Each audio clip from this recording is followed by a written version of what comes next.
क्योंकि दूध बढ़ाना इतना आसान नहीं होता है। आप लोग जो देखते हैं ना, भैंस ने 30 लीटर दूध दिया, भैंस ने 25 लीटर दूध दिया, 50 लीटर की गाय, ये एक जो ट्रेंड लोग हैं ना, जो डेयरी फार्मिंग करते करते जिनको 15 साल 20 साल हो गए हैं, ये उनकी वीडियोस होती हैं दोस्तों। आप लोग इनको फॉलो ना करें। आप फॉलो करते हैं बट आपको तो 2 मिनट में रिजल्ट चाहिए। आप इस वीडियो को तुरंत देखेंगे क्योंकि आपको जल्दी है। तो अपने पशुओं का दूध हम कैसे बढ़ाएं, क्योंकि बहुत ज़्यादा एक समस्या होती है लोगों के सामने, और काफ़ी ज़्यादा वीडियोस आपको इस टॉपिक के ऊपर मिल जाएंगे कि हम पशुओं का दूध कैसे बढ़ाएं। लेकिन मैं गारंटी लेता हूं कि अगर आप इस वीडियो को देखते हैं और फॉलो करते हैं कुछ टिप्स को, तो आप लोग अपने पशुओं का दूध 100% बढ़ा पाओगे, ये मेरी गारंटी है। तो हम वीडियो को शुरू करते हैं। दोस्तों, डेयरी फार्मिंग के बारे में अगर मैं बात करूँ तो डेयरी फार्मिंग का सीधा सीधा मतलब है हमारे दूध उत्पादन से।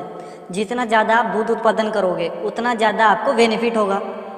क्योंकि अगर आप 5 पशु रखते हैं और 5 पशु अगर 1-1 लीटर दूध आपका ज़्यादा देते हैं, तो 5 लीटर दूध एक टाइम का और 5 लीटर एक टाइम का, यानी कि 10 लीटर प्रतिदिन का आपके पास बढ़ोतरी होगी। और उन दूध में 10 लीटर दूध का आपका 500 रुपये बनते हैं दोस्तों प्रतिदिन के। तो 500 रुपये यानी कि 15,000 रुपये मंथली आपकी इनकम होगी। तो ये मैंने आपको एक छोटा सा एक थॉट से बताया है डेयरी के बारे में। सारी की सारी जो हमारी इनकम है वो दूध के ऊपर डिपेंड करती है। हमारा जो वीडियो हमारा ये होने वाला है दोस्तों, आपको मैं फोकट जो टोटके हैं या फिर ऐसे कुछ इसमें आइडियाज़ नहीं देने वाला, बिल्कुल एक साइंटिफिक तरीका जो है वो आप लोगों को मैं बताऊंगा। क्योंकि आप लोगों को जैसा कि पता है, मैं पिछले 3 सालों से अलग अलग डेयरी फार्म पर जाता हूँ, घूमता हूँ, वहाँ पर देखता हूँ कि वो लोग किस प्रकार से अपनी डेयरी चला रहे हैं। तो आप लोगों को मैं उनके जो अनुभव हैं एक बड़े बड़े डेयरी फार्म का, वो आप लोगों को बताने वाला हूँ। क्योंकि दूध बढ़ाना इतना आसान नहीं होता है। आप लोग जो देखते हैं ना, भैंस ने 30 लीटर दूध दिया, भैंस ने 25 लीटर दूध दिया, 50 लीटर की गाय, ये एक जो ट्रेंड लोग हैं ना, जो डेयरी फार्मिंग करते करते जिनको 15 साल 20 साल हो गए हैं, ये उनकी वीडियोस होती हैं दोस्तों। आप लोग इनको फॉलो ना करें। आप फॉलो करते हैं बट आपको तो 2 मिनट में रिजल्ट चाहिए। आप इस वीडियो को तुरंत देखेंगे क्योंकि आपको जल्दी है।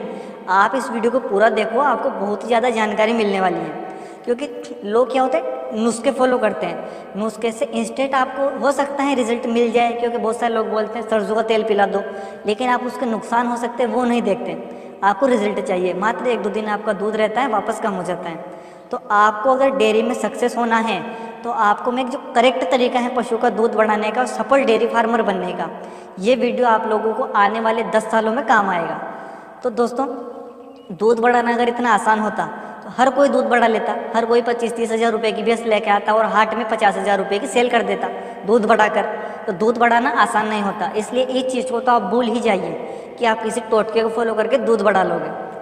हमारा जो वीडियो शुरू होता है वो यहाँ से होता है, पशुओं के दूध बढ़ाने के जो स्थायी तरीका है परमानेंट, वो आप लोगों को बता रहा हूँ, ताकि आने वाले 50 सालों तक 100 सालों तक आप लोगों को कोई परेशानी नहीं होगी डेयरी करते करते। ठीक है। तो क्योंकि दूध जो पशुओं का होता है ना, वो होती है ब्रीड। जो डेयरी फार्मर जो होते हैं, जैसे कि जो पंजाब में जो डेयरी कर रहे हैं, जो बड़े बड़े डेयरी फार्मर हैं, उनसे मैंने सीखा है। मैं अपना खुद का अनुभव भी आप लोगों को बता रहा हूँ। दूध कब बढ़ाया जा सकता है पशुओं का, आप उसको समझो। दूध कम क्यों दे रहा है? दूध या तो पशु का अचानक से कम हुआ हो, या फिर पिछले ब्याज में उसका ज़्यादा दूध था, इस ब्याज में उसका दूध कम हो गया हो, तब हम पशु का दूध बढ़ा सकते हैं। या फिर किसी बीमारी की वजह से उसका दूध कम हुआ हो, तो वो आपको एक या तो मैं अलग वीडियो में बताऊंगा, या फिर इसी वीडियो के लास्ट में आप लोगों को बताने की कोशिश करूंगा। सबसे पहले दूध बढ़ाने का जो तरीका होता है वो होती है ब्रीड। जी हाँ दोस्तों, अगर आपको सफल डेयरी फार्मिंग करनी है, आप लोगों को डेयरी से पैसा कमाना है, फेल नहीं होना है, तो आपको सबसे पहले ब्रीड के ऊपर ध्यान देना होगा। क्योंकि दूध जो होता है वो पशु की ब्रीड में होता है। ब्रीड का मतलब है दूध की प्रजाति। हम बोलते हैं ना, यार उसके पास तो अच्छी दूध की भैंस है, हमारे पास तो ऐसी वैसी होती ही नहीं है। आप लोग ब्रीड पे काम करो। सबसे पहले अच्छी नस्ल की भैंस रखो अपने घर पे। क्योंकि अगर एक भैंस आपके पास अच्छी नस्ल की होगी तो आपके पास जो आने वाले 10 साल है उनमें सारी भैंसें अच्छी ही पैदा होंगी। अगर आप एक भैंस आपके बुरी लेके आएंगे घर पर, बेकार लेके आएंगे, तो सारी भैंसें आपके घर पे वैसी ही हो जाएंगी। ठीक है, क्योंकि उसकी ही सारी बछड़ियाँ बचे होंगे। तो आप लोग सबसे पहले ब्रीड के ऊपर फोकस करें। ब्रीड के ऊपर आप लोगों को मैं डिटेल में एक वीडियो बताऊंगा कैसे आप लोग ब्रीड सुधार सकते हैं। लेकिन इस वीडियो में आपको छोटा सा एक थॉट से बताता हूँ। मान लीजिए आपके पास 5 लीटर की भैंस है, ठीक है, यानी कि टाइम का 5 लीटर दूध देती है, फिर मान लो 4 लीटर दूध देती है। अगर उसको आप अच्छे बुल से क्रॉस कराएंगे, जिसकी माँ का दूध था लगभग 20 लीटर टाइम का, ठीक है, तो 20 लीटर टाइम का है, आपकी भैंस का दूध है 8 लीटर टाइम का, यानी कि 4 लीटर एक टाइम का। ठीक है, तो 8 लीटर प्रतिदिन का है। और वो जो बुल था उसकी माँ का दूध था 20 लीटर। तो अब इसका हम कॉम्बिनेशन कैसे निकालेंगे दोस्तों? जो आपकी बुल की जो माँ है उसका इलाज वहाँ पर जो वो आएगा रेशियो वो आएगा 50% का। तो यानी कि बुल की माँ का दूध 20 लीटर, आपकी भैंस का दूध 8 लीटर, दोनों को जोड़ेंगे 28 लीटर। आने वाली जो बच्चियाँ होंगी जो 20 लीटर वाली बुल से हुआ है उसकी जो बच्चियाँ हैं वो आपका दूध देगी 14 लीटर, ठीक है, प्रतिदिन का। यानी कि आपके पास 4 लीटर की थी, आपने 7 लीटर की एक टाइम की भैंस अपने घर पर बना ली। ऐसे आपको डेयरी में लगभग 2 से 3 साल लगेंगे ब्रीड सुधारने में। या फिर आप जब भैंस खरीदें वहाँ पर भी आप लोग ध्यान रखें, आप लोग अच्छी भैंस खरीदने की कोशिश करें, अच्छी ब्रीड की। मैं नहीं बोल रहा हूँ कि आप 1 लाख की भैंस लाएं, बस अगर आपके पास देसी भैंस भी हैं तो उनमें भी जो दूध की नस्ल होती है वो आप लेकर आए, सीधी सी बात है, ताकि आप लोगों को आगे पछताना ना पड़े। दूसरी चीज़ होती है फीडिंग, यानी कि दाना। दाना जो हम पशुओं को देते हैं वो ऐसे करते हैं, अगर किसी डेयरी पर गए वो कौन सा दाना खिला रहे हैं उसको देखते हैं, या फिर कोई भी दाना हम मार्केट से उठा के ले आते हैं, यानी कि यार वो सस्ता है, वो अच्छा है, ये होगा वो होगा, इस अपने दिमाग से सोचते हैं, हम पशुओं के दिमाग से नहीं सोचते।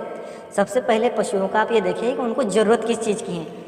जो फीड आप खिला रहे हैं क्या उनमें पोषक तत्व पूरे करते हैं जो पशुओं के शरीर की आवश्यकता है? जो आप जो फीड लाते हैं या फिर आप बनाते हैं, दोस्तों फीड बनाने का सीधा सा एक फार्मूला आप लोगों को बताता हूँ। जो दोस्तों सबसे जो सस्ता फीड होता है वही सबसे अच्छा होता है, क्योंकि घर के जो अनाज हैं उससे अच्छा कोई फीड नहीं है। आप 50 से 60% अनुपात जो है वो अपने घर के अनाज का लें, और बाहर से जो फीड आती है, यानी कि खल आती हैं, सोयाबीन की खल हैं, मूंगफली की खल हैं, या फिर और कोई सी भी आप खल उसमें ले सकते हैं, हम कोई सी भी उसमें खली ले सकते हैं, वो आप 40% उसमें मिला दें। और पशुओं को एक रूटीन में वही खिलाने की कोशिश करें। आप लोगों के देखा देखी ना करें कि वो ऐसा खिला रहा है वो ऐसा खिला रहा है, आप पशुओं को वही खिलाएं। और उसमें मिनरल मिक्सचर आप डालें, थोड़ा बहुत गुड़ अगर आप डाल सकते हैं तो वो डाल दें। मिनरल मिक्सचर आपको पशुओं को हमेशा खिलाना है, आपके पशुओं का दूध कभी कम नहीं होगा, ठीक है।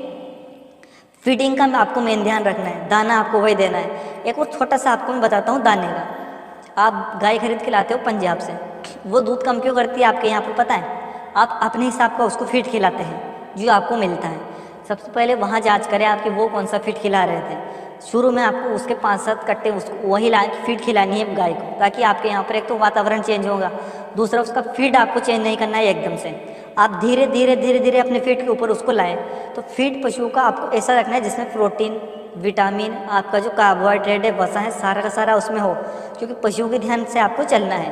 तो फीडिंग का आप खास ध्यान रखें और लगातार 10-20 साल तक एक ही फीड आप यूज़ करें। अगर आपको फीड आपकी फिक्स हो गई है तो ऐसे आप फीड खिलाने की कोशिश करें, बार बार उसकी फीड को बदले नहीं, ठीक है। जो लोग होते हैं वो बोलते हैं ना ब्रीडिंग, फीडिंग और उसका मैनेजमेंट। अब तीसरे नंबर पे हमारा मैनेजमेंट आता है। दोस्तों मैनेजमेंट से मेरा मतलब है आप पशुओं को अच्छे से अच्छा रखने की कोशिश करें, रख रखाव उनका अच्छा करें। ठंड का मौसम है उनको अंदर बांधें, उनको ठंड नहीं लगनी चाहिए। गर्मी का मौसम है उनको आप बाहर खुले में बांधें। लोग सोचते हैं कि पशुओं के नीचे गद्दे बिछाने से, एसी लगाने से, कूलर लगाने से अच्छा मैनेजमेंट होगा। दोस्तों पशुओं को नहीं पता है कि आपने नीचे गद्दी बिछाई है या फिर आपने कूलर लगाया है। मैं बोलता हूँ कम से कम खर्चा आप डेयरी फार्मिंग में करो, ताकि आप लोगों को खर्चा सबसे कम हो, उत्पादन सबसे ज़्यादा हो। समझ में आ रहा होगा आपको? उत्पादन सबसे ज़्यादा लेना है, खर्चा सबसे कम करना है। तो आप लोग उनको खुले में बांधें, जितना हो सके पेड़ की छाया में आप पशुओं को बांधने की कोशिश करें, क्योंकि पशु एक जो है वातावरण के हिसाब से रहना चाहता है, उनको कृत्रिम सुविधाएं नहीं चाहिए। खास करके अगर वो भैंस की बात करें तो वो खुला चरना पसंद करती है, घूमना फिरना पसंद करती हैं। तो आप उनको वातावरण देने की कोशिश करें, ना कि अपने दिमाग से। तो उनको आप खुला रखने की कोशिश करें, अच्छे से अच्छा उनका मैनेजमेंट रखें, समय समय पर टीकाकरण उनका करवा दें। अगर पशु ताज़ा ब्याया है तो ब्याने के 8 दिन बाद आपको उन्हें पेट के कीड़े की जो दवा होती है वो उनको देनी है। अच्छा मैनेजमेंट आप समझ सकते हैं, मैं आपको और डिटेल में एक अलग अलग वीडियो दूंगा, ठीक है, और समझाने की कोशिश करूंगा आप लोगों को आप डेयरी में कैसे सक्सेस हो सकते हैं। क्योंकि मैं चाहता हूं इस वीडियो पे हम बहुत सारे वीडियो आप लोगों के लिए लाते हैं, अलग अलग इंटरव्यूज़ लाते हैं, मशीनरी आपको देखने को मिलती हैं। तो इस वीडियो में हम बताएंगे उनको इन